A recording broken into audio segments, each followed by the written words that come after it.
Captain Lee Daeho stood on the bridge of the UES Indomitable, watching the stars through the wide window. His coffee had gone cold an hour ago, but he didn't care. The message had come through the communication system 3 times already, and each time it made his blood run colder. The Galactic Sovereignty Council had spoken. After 100 years of watching humanity spread across the galaxy, they had finally decided to act. Lee looked at the datapad in his hands one more time, reading the words that would change everything. To the species known as humanity, the message began. You have expanded beyond acceptable limits. You have colonized 47 star systems without proper authorization. You have built weapons that threaten the peaceful order we have maintained for 3,000 years. This cannot continue.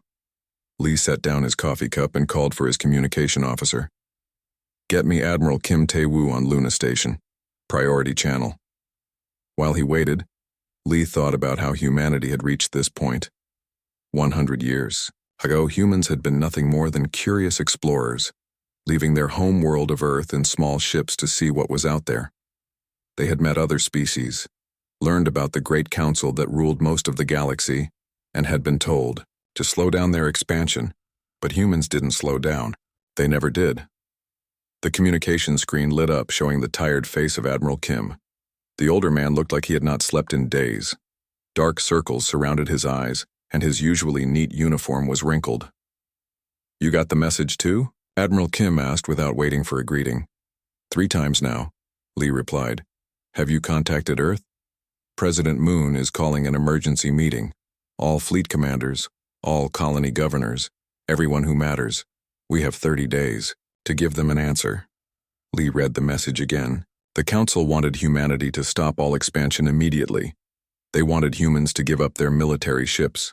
Most importantly, they wanted humanity to accept guided development under alien supervision. It was a nice way of saying slavery. What? Do we know about their numbers? Lee asked. Admiral Kim's face grew darker. Our intelligence reports say they have over 10,000 ships spread across their member species. We have maybe 800 combat-ready vessels if we count everything, including the old patrol boats. The numbers were bad, but Lee had expected that. The Council controlled 12 different alien species, each with hundreds of years of shipbuilding experience.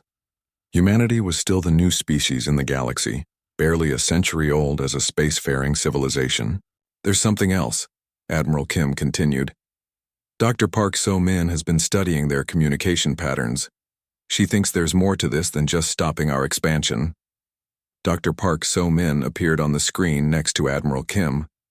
She was younger than both men, with sharp eyes that missed nothing. Lee had worked with her before when humanity first encountered the Vortani species 5 years ago. Captain Lee, Dr. Park said with a small bow of her head, I've been analyzing Council communications for the past 6 months.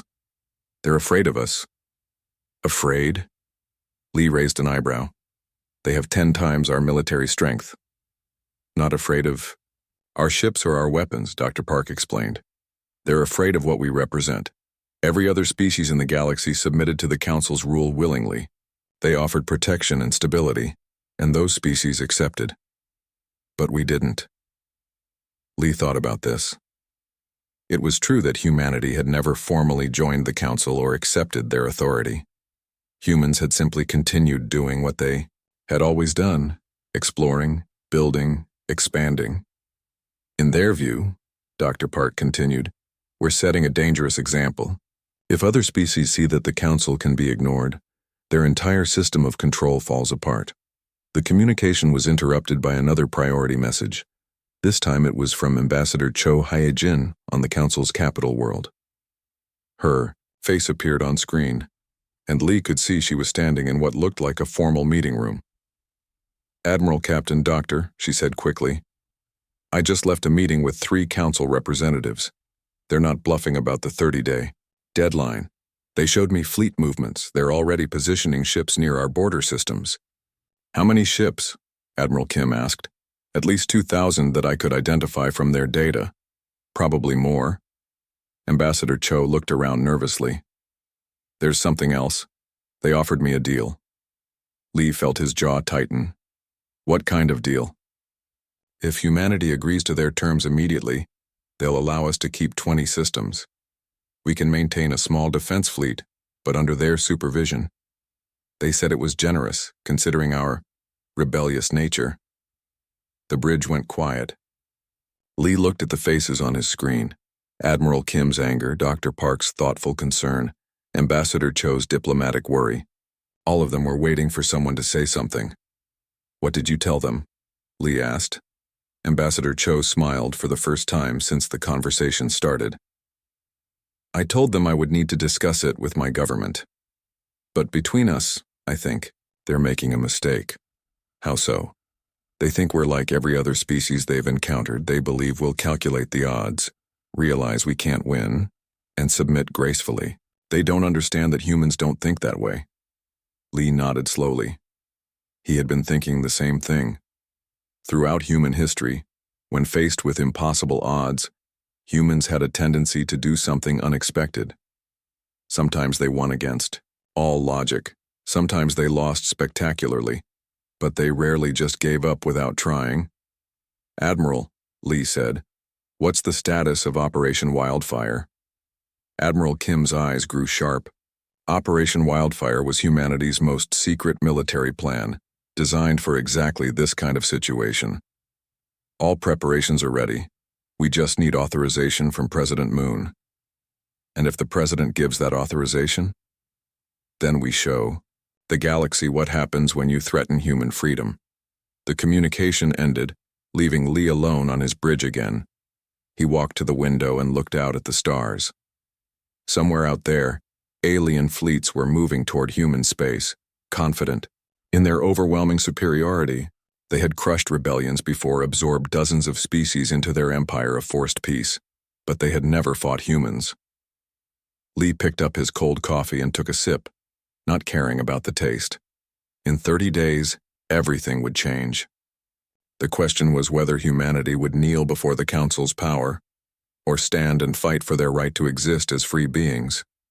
He already knew the answer. Humans had never been good at kneeling.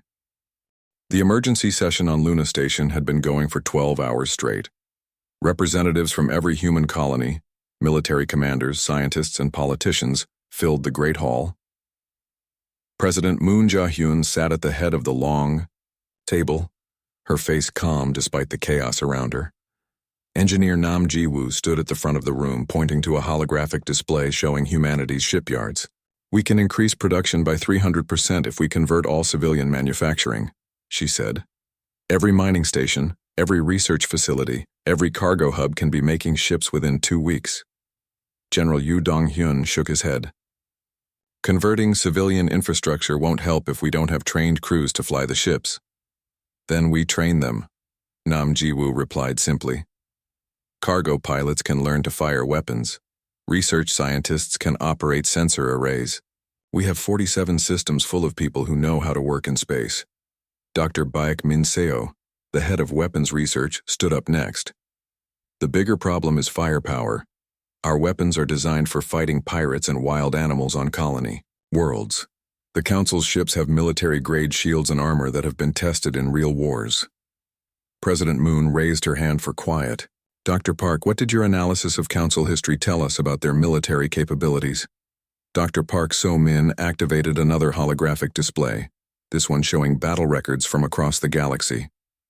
The Council hasn't fought a real war in over 800 years, she said. Every species they've encountered either joined them peacefully or surrendered after a brief show of force. Their tactics are old, their formations are rigid, and they rely entirely on technological superiority. And their weakness, President Moon asked? They can't adapt quickly. When the Keith Empire tried to rebel 200 years ago, it took the Council 6 months to adjust their tactics to deal with guerrilla warfare. By then, the Keith had already been crushed by their own rigid thinking. Admiral Kim Tae-woo leaned forward. You're suggesting we use unconventional tactics. I'm suggesting we use human tactics, Dr. Park replied. Chaos, creativity, and the willingness to try things that make no logical sense. The room buzzed with conversation. Some representatives looked excited, others terrified. The math was still terrible. Even with maximum production, humanity would have maybe 1,500 ships to face 10,000 council vessels. President Moon stood up, and the room went silent. I've heard all the arguments. I've seen the numbers. I know what the odds are. She paused, looking around the room at all the faces watching her. But there's something the council doesn't understand about humans. We don't make decisions based only on mathematics. She activated the main display, showing a map of human space.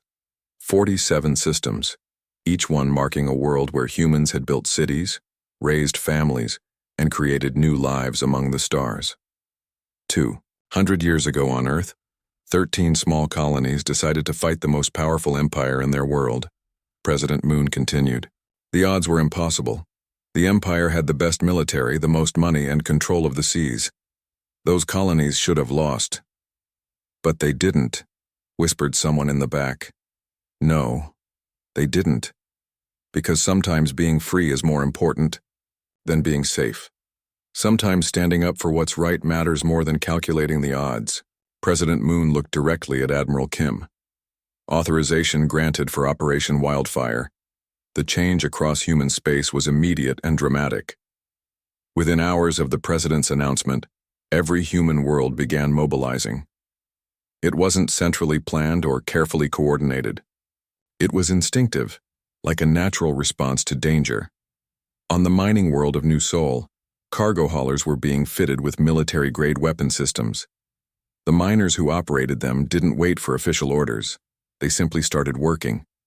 If the council wants our worlds, said Foreman Park Jin-woo, they'll have to take them from our cold, dead hands. Research Station Gamma 7 stopped all scientific work and converted their laboratories into weapons factories. Dr. Lee Myung-ho, who had spent 20 years studying alien psychology, was now designing psychological warfare programs. We know how they think, he told his team. Let's give them something they can't process. The response wasn't limited to military preparations.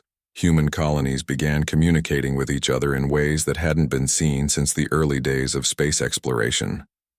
Information flowed freely between worlds, creating a network of support and coordination that operated outside official channels.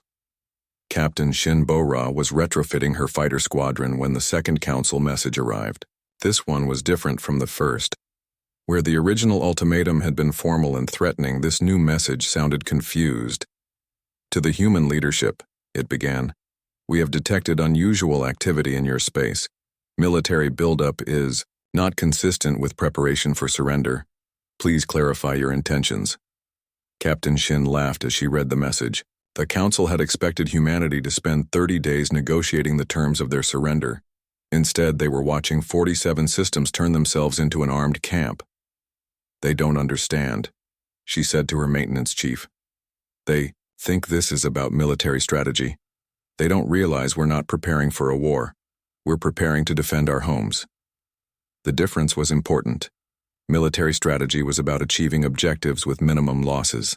Defending home was about winning no matter what it cost. Dr. Jang Woo-jin had been working on tactical AI systems for civilian use. Programs to help cargo ships navigate asteroid fields and mining equipment operate in dangerous environments. Now he was adapting those same systems for combat. The AI wouldn't make human pilots better at fighting. It would make them better at surviving while they learned to fight. The Council's ships are faster and stronger than ours, he explained to Admiral Kim during a video conference. But speed and strength don't matter if you can't hit your target. Our AI will make every human pilot unpredictable. Meanwhile, Ambassador Cho received another diplomatic message from the Council. This time, they were offering to negotiate. The 30-day deadline could be extended if humanity showed good faith by stopping their military preparations. She discussed the offer with President Moon during a secure communication. They're getting nervous, Ambassador Cho reported. 3 council members asked me privately if humans were really planning to fight. What did you tell them? I told them they should ask themselves a different question. Which is? Ambassador. Cho smiled. I asked them what they thought would happen to their authority if other species saw humans refuse to surrender. The question had clearly worried the council representatives. For 3,000 years, their power had been based on the assumption that resistance was hopeless. If one species could say no and make it stick, others might start asking why they had said yes. On Earth, the old shipyards that had been used for civilian construction were running at full capacity. Ships that had been designed to carry cargo were being converted into weapons platforms. It wasn't elegant or efficient, but it was fast, and it was working. General Yu Dong-hyun was coordinating ground defenses, but he knew the real battle would be fought in space. If they get past our fleets, he told his staff, we'll make them regret landing on our worlds. But our best chance is to never let them get that far. As the first week ended, humanity had already surprised the Council in ways they hadn't expected. The alien leadership had assumed that showing overwhelming force would lead to quick surrender. Instead, they were watching a species mobilize for total war. The Council's third message was no longer diplomatic. It was a direct threat. Humanity has 7 days to begin compliance with Council demands. Continued resistance will result in military action. President Moon's response was broadcast across all human worlds and transmitted directly to the Council's capital. It was simple, direct, and left no room for misunderstanding. The human response is no. Come and take what you think you deserve. The Council's demonstration fleet dropped out of hyperspace at the edge of the new Busan system, with the confidence of predators approaching helpless prey. Fleet Commander Zethkar of the hegemony species had done this dozens of times before. Show overwhelming force, destroy a few military targets, and watch the enemy surrender rather than face complete annihilation. His fleet consisted of 200 ships from 4 different Council species. Each vessel was a masterpiece of military engineering, equipped with weapons that could crack planets and shields that had never been breached in combat. Against them, intelligence reports suggested the humans could field maybe 30 ships, most of them converted civilian vessels. It should have been over in an hour. Colonel Song Yun-ho stood in the command center of New Busan Station, watching the alien fleet arrange itself in perfect formation on his tactical display. His defense coordinator staff was busy updating fleet positions and calculating firing solutions, but Song was thinking about something else entirely. How many ships do we show on sensors? He asked his sensor operator. 412. Sir, all broadcasting human identification codes. Song nodded.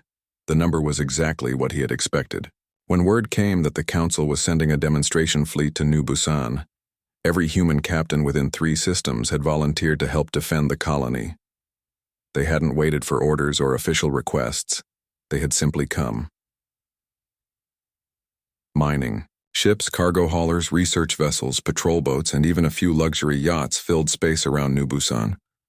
Most had been hastily fitted with whatever weapons could be found. Some had mining lasers that had been recalibrated for combat. Others carried missile pods that had been welded to their hulls. A few carried nothing but the determination of their crews. Captain Shin Bo-ra led her fighter squadron in a slow patrol, patterned between the defending fleet and New Busan Station. Her fighters were old, designed for atmospheric flight rather than space combat. But Dr. Zhang's new AI systems had been installed in every ship, and that changed everything. All ships. This is New Busan Defense Control. Colonel Song broadcast on all frequencies. Council fleet is moving to attack formation. Remember your training, trust your AI systems, and show them what humans do when someone threatens our homes. Fleet Commander Zethkar opened a communication channel to the human defenders. His image appeared on screens throughout the human fleet, a tall, elegant creature with 4 arms and skin that shifted between blue and purple. His species had ruled space for 2,000 years. Human vessels, Zethkar said in perfect English. You are outmatched and outnumbered. Surrender now, and your colony will be spared. Continue to resist, and we will demonstrate the price of defying the Council's will. Colonel Song's response was broadcast back to the alien fleet and recorded for history. Council Fleet Commander, this is Colonel Song Yan-ho of the Human Defense Forces. Your demonstration is not welcome here. Leave our system now, or we will demonstrate what happens when you threaten free people. Zethkar's skin shifted to a deeper purple, indicating amusement in his species. You have 30 ships against our 200. Your weapons are primitive, your tactics untested. This is not courage, human. This is suicide. Then come and commit suicide with us. The battle began with the Council fleet firing a coordinated barrage that should have destroyed the front line of human ships instantly. Weapons that could vaporize asteroids struck out at the human formation. But the human ships weren't where the aliens expected them to be. Dr. Zhang's AI systems had been analyzing Council weapon signatures from the moment the alien fleet arrived. The artificial intelligence calculated firing patterns, predicted targeting solutions, and fed evasion courses directly to human pilots. Ships that should have been destroyed were suddenly elsewhere, moving in patterns that made no tactical sense. Captain Shin's fighters dove into the alien formation like a swarm of angry insects. Her ships were too small and fast for the big Council weapons to target effectively, but her pilots had been equipped with new missile systems designed specifically for this battle. Each missile was guided by an AI that learned from every shot, fired by every other human ship. All fighters break and attack, Shin commanded. Show them what we learned in the asteroid fields.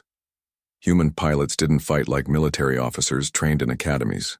They fought like miners who had dodged falling rocks, like cargo haulers who had navigated through debris fields, like researchers who had learned to think quickly when equipment failed in deep space. Their tactics were chaos, but it was organized. Chaos with a purpose.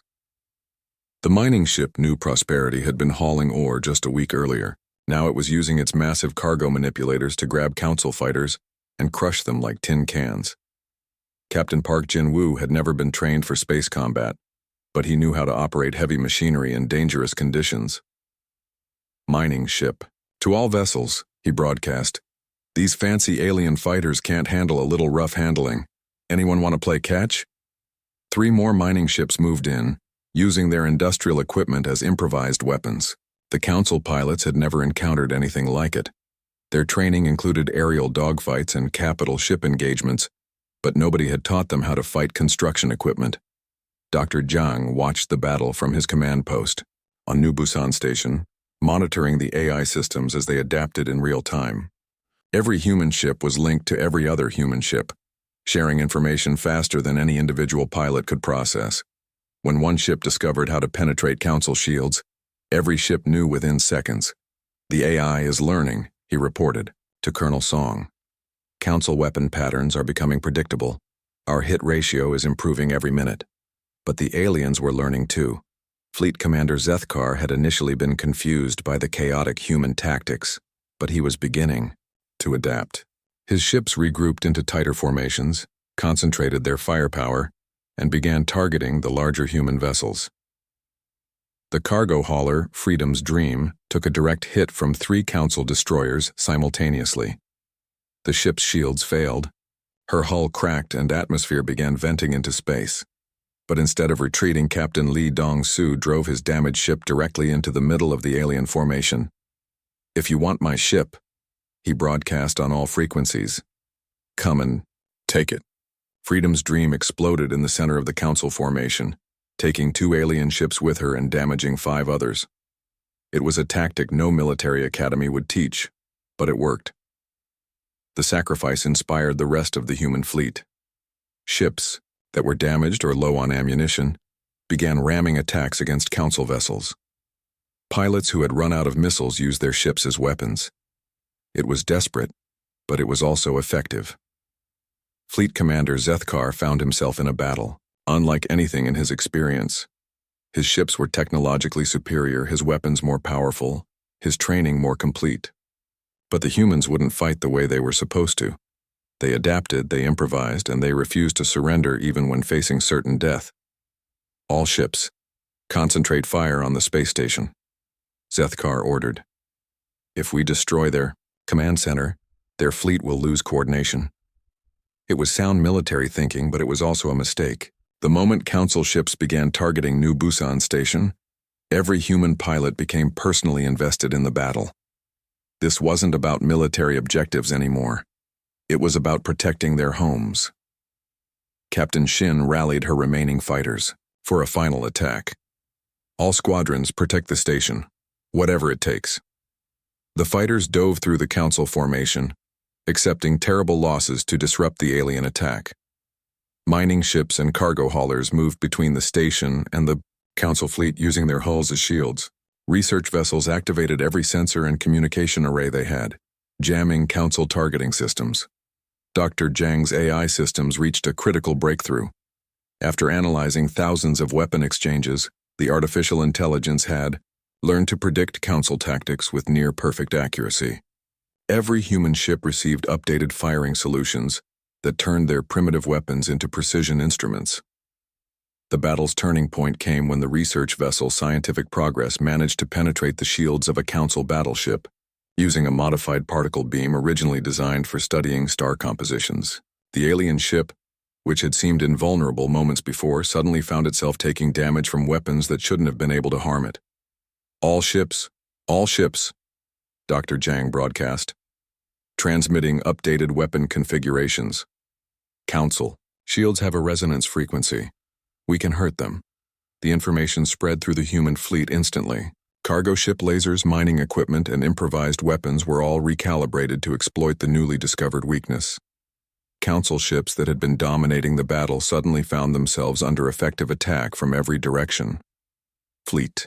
Commander Zethkar watched in growing horror as his demonstration fleet began taking serious casualties. Ships that had been built to last for centuries were being destroyed by converted civilian vessels. His perfect formations were being torn apart by chaotic human tactics that made no sense but somehow worked. All ships, retreat to safe distance, he ordered. Regroup for second attack. But the humans wouldn't let him regroup. News of the Council's defeat at New Busan spread across the galaxy faster than hyperspace travel. Within days, every species under Council rule had heard impossible stories about humans destroying a fleet 10 times their size. Most didn't believe it at first. The Council's official statement called it a tactical withdrawal and claimed minimal losses. But communication intercepts and refugee reports told a different story. Species that had submitted to Council authority centuries ago began asking questions they hadn't dared voice in generations. Fleet Admiral Kang Sujin stood in the war room on Luna Station, studying reports from across human space. In the 3 weeks since New Busan, the Council had been strangely quiet. No more ultimatums, no more diplomatic messages, no more threats. That silence worried her more than their previous aggression. "They're massing fleets," reported her intelligence officer, Captain Oh Hai-wan. "Our deep space reconnaissance shows movement from 12 different star systems. Conservative estimates put their force at over 3,000 ships." Dr. Lee Myung-ho, now serving as psychological warfare coordinator, looked up from his datapad. "It's bigger than that. They're not just gathering ships from Council members. They're calling in favors, hiring mercenaries, even recruiting from species that usually stay neutral. This isn't a police action anymore. It's an extermination fleet." Fleet Admiral Kang walked to the holographic display showing the galaxy. Red markers indicated Council fleet movements, all converging on human space. The mathematics were even worse than the original ultimatum. Humanity now faced not just the Council's military, but every species that feared what human resistance meant for galactic order. "What's our current strength?" she asked. Captain Park Jin-woo, recently promoted after his actions at New Busan, answered from his position at the tactical board. 1,800 ships of all classes, but that includes everything: combat vessels, armed transports, and civilian ships with weapon retrofits. Against 3,000 Council ships plus whatever mercenaries they've hired. The numbers were terrible, but Fleet Admiral Kang had been expecting them. After New Busan, the Council couldn't afford to lose again. They would bring overwhelming force to ensure humanity's complete destruction. "Dr. Lee," she said, "what does your psychological analysis tell us about their current mindset?" Dr. Lee activated his presentation, showing communication intercepts from across Council space. "They're terrified," he said simply. "Not of our military strength, but of what we represent. 3 species have already begun questioning Council authority. The Keth Empire survivors are talking about renewed resistance. Even some Council member species are having internal debates about independence. And their response? Total war. They can't allow us to exist because our existence proves they can be defied. If we survive this, Their entire system of control collapses. Fleet Admiral Kang nodded. It was what she had expected, but it confirmed that humanity was fighting for more than just their own survival. They were fighting for the right of every species in the galaxy to choose their own path. Captain O presented the next briefing. Intelligence suggests they'll attack along 3 fronts simultaneously. The goal is to prevent us from concentrating our forces anywhere. They want to overwhelm us through sheer numbers. Conventional wisdom would be to establish strong defensive positions at key systems, Captain Park added. Force them to attack our strongest points. Fleet Admiral Kang smiled. Since when has humanity ever followed conventional wisdom? She activated the strategic display, showing her own plans. Instead of defensive positions, human fleets were positioned for rapid movement throughout their territory. Rather than protecting specific systems, they would strike at Council forces wherever they were weakest. We're not going to defend our space, and she announced. We're going to attack theirs. The plan was audacious even by human standards. While the Council concentrated their fleets for invasion, human strike forces would hit their home worlds, supply lines, and communication centers. It was a strategy that could only work if the attacking force was mobile, unpredictable, and willing to take enormous risks. Dr. Lee's Psychological Warfare Division had been busy during the quiet weeks. Human broadcasts were being transmitted across the galaxy, not propaganda about human strength, but simple messages about the right to be free. The broadcasts were designed to be heard by oppressed populations under Council rule. Every species has the right to choose their own future, the messages said. Every people has the right to say no to those who claim to rule them. Freedom is not a gift from the powerful. It is a right of the living. The messages were having an effect. On 17 different worlds, species under Council rule were asking why they couldn't have what humanity was fighting for. The Council was being forced to deploy ships to maintain order on worlds that had been peaceful for centuries. But the Council's response was swift and brutal. Any species that showed signs of following humanity's example was immediately suppressed. Entire populations were relocated or placed under direct military rule. The message was clear. This is what happens to those who resist. The first major engagement of the war came not in human space, but at the Council military depot at Xerion Prime. Captain Park led a strike force of 40 fast ships in a raid, designed to destroy fuel supplies and weapon stockpiles. The depot was defended by only 20 Council ships, but they were veteran military units with decades of experience. The battle should have been a disaster for the humans who were outnumbered and outgunned by professional soldiers. Instead, it became another demonstration of human unpredictability. Captain Park's ships didn't attack the depot directly. They attacked the asteroid field surrounding it, using mining charges to create a debris storm that made conventional tactics impossible. In the chaos, human ships darted through the debris field like fish swimming through coral, using their superior agility to avoid Council weapons while delivering precise strikes against fuel tanks and weapon storage facilities.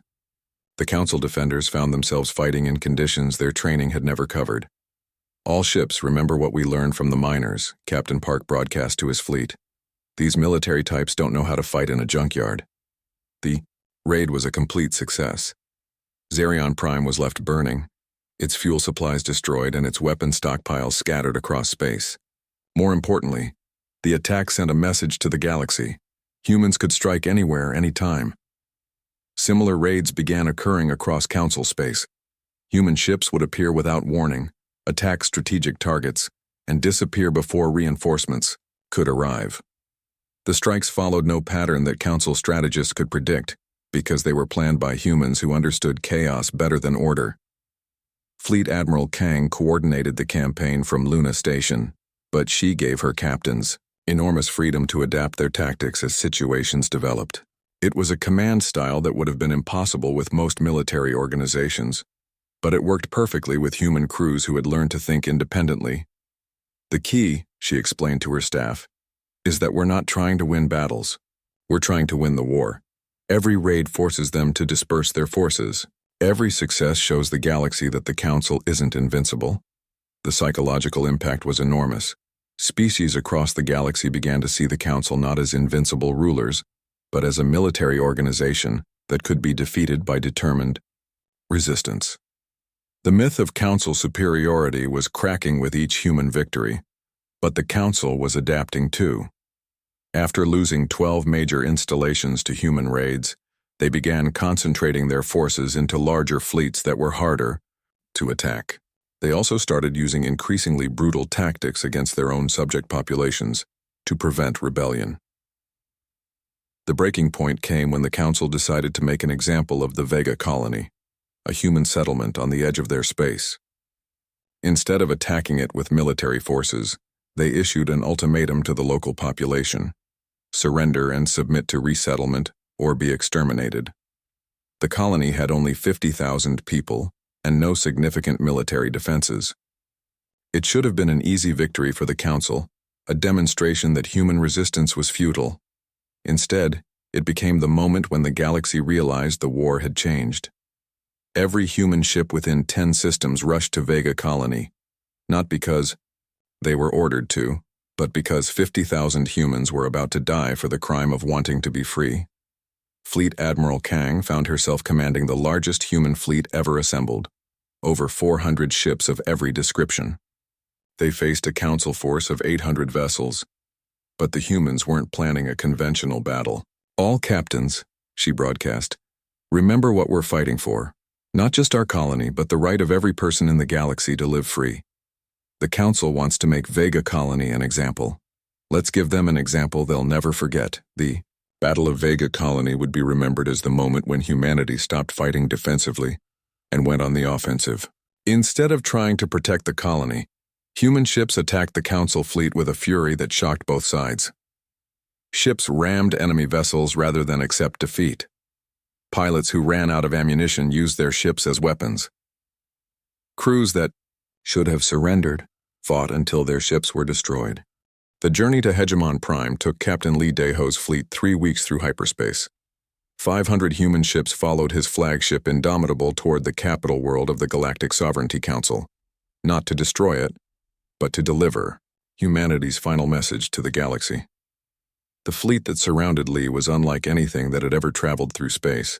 Converted cargo ships flew alongside military destroyers. Research vessels carried weapons designed by scientists who had never built instruments of war before this conflict. Mining ships had been transformed into mobile fortresses by crews who understood heavy machinery better than military tactics. President Moon Jae-hyun had joined the mission personally, against the advice of her security staff. She stood on the bridge of the Indomitable next to Captain Lee, watching the swirling lights of hyperspace through the main window. "Are you certain this will work?" she asked. Captain Lee considered the question carefully. "The military part will work. We have enough firepower to fight our way to Hegemon Prime and deliver your message. Whether the galaxy listens to what you have to say, that's not something I can control." Dr. Choi Young-sik, who had spent the war studying Council communication patterns and political structures, looked up from his data pad. "The Council's member species are already fragmenting. Our intelligence shows that 4 species have withdrawn their fleets from the war. 2 more are in open rebellion against Council authority. And the others? Waiting to see what happens here. If we can prove that the Council's power is an illusion, the rest will follow." The plan was dangerous beyond measure.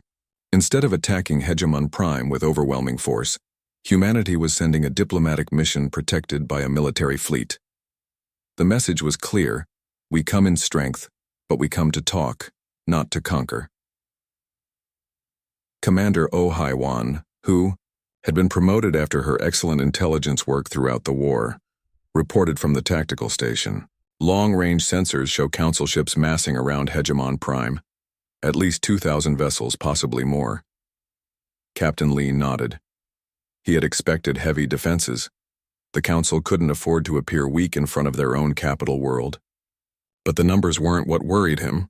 It was what those ships represented. "Are they positioning for battle or for show?" he asked.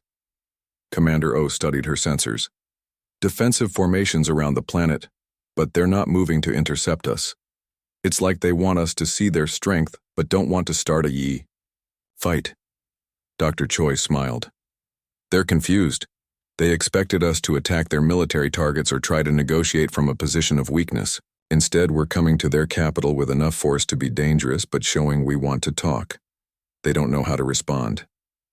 The fleet dropped out of hyperspace at the edge of the hegemon system, and immediately every human ship was painted by targeting systems from the Council Defense Forces, but no one fired. The moment stretched out, tension building as two civilizations faced each other across the void. Captain Lee opened a communication channel to the Council fleet. This is Captain Lee Daeho of the United Earth Forces representing President Moon Jae-hyun of the Human Republic. We request permission to approach Hegemon Prime under diplomatic immunity. The response came from Fleet Marshal Vorthak, Supreme Commander of Council Military Forces. His image appeared on screen. A creature that looked like it was made of living metal with eyes that glowed like stars. His species had been warriors for millennia before joining the Council. Human fleet, you are not recognized as a legitimate government by the Galactic Sovereignty Council. You have no right to diplomatic immunity. Withdraw from this system immediately, or face the consequences. President Moon stepped forward, entering the camera's view. She was smaller than the alien commander, wearing a simple business suit instead of military uniform. But her voice carried the authority of someone who spoke for an entire species. Fleet Marshal Vorthak, I am President Moon Jae-hyun, elected leader of humanity. We have not come here to fight, though we are prepared to do so if necessary.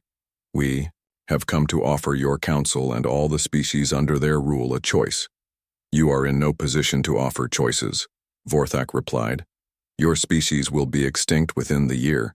Your resistance has cost the galaxy dearly, but it ends here. Does it? President Moon activated a holographic display showing the current state of council space. Red indicators marked worlds in rebellion, yellow showed species that had withdrawn from council authority, and green indicated worlds still under control. The green areas were shrinking. Your own intelligence reports show 12 species in open revolt, President Moon continued. 18 more have declared neutrality.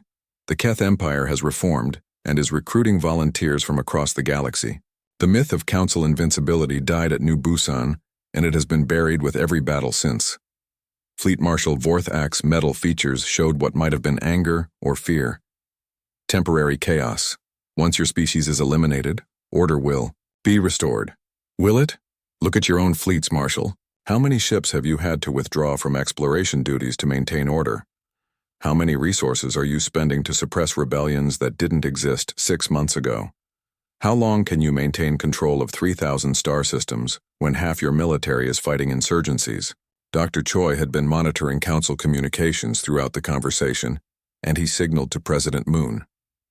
The internal discussion among council leadership was growing heated. Some wanted to attack the human fleet immediately. Others wanted to hear what humanity was offering. We come with a proposal, President Moon announced. Not surrender, not negotiation of terms, but a fundamental change in how this galaxy operates. She activated another display, this one showing a map of the galaxy divided not by council control zones, but by species territories. Each species controlled their own space, with common areas for trade and diplomacy. Freedom, she said simply. The right of every species to determine their own future. The right to explore, to expand, to make mistakes and learn from them. The right to say no to those who claim authority without consent. Fleet Marshal Vorthak studied the display with growing alarm. Chaos. Without central authority, the galaxy will tear itself apart in wars and conflicts. Maybe, but that's for each species to decide. The Council has maintained peace by forcing submission. We offer peace through mutual respect and cooperation. Your species can continue to exist, to prosper, to explore the galaxy. You just can't force others to live by your rules. The conversation was being broadcast across the galaxy, as President Moon had intended. On worlds throughout Council space, billions of beings were listening to a human leader offer them something they had never been offered before: the right to choose. Commander O reported increasing activity among the Council fleet. Ships are moving out of formation. Some are maintaining position, others are backing away from us. I think their unity is breaking down." Captain Lee wasn't surprised. The Council had been united by the assumption that resistance was impossible. Faced with a species that had not only resisted but offered an alternative to their authority, they were discovering that their alliance was weaker than they had believed. The first break came when the hegemony species fleet, the same one that had been defeated at New Busan, announced they were withdrawing from the system. Their commander, a replacement for Fleet Commander Zethkar, who had died at Vega Colony, transmitted a brief message.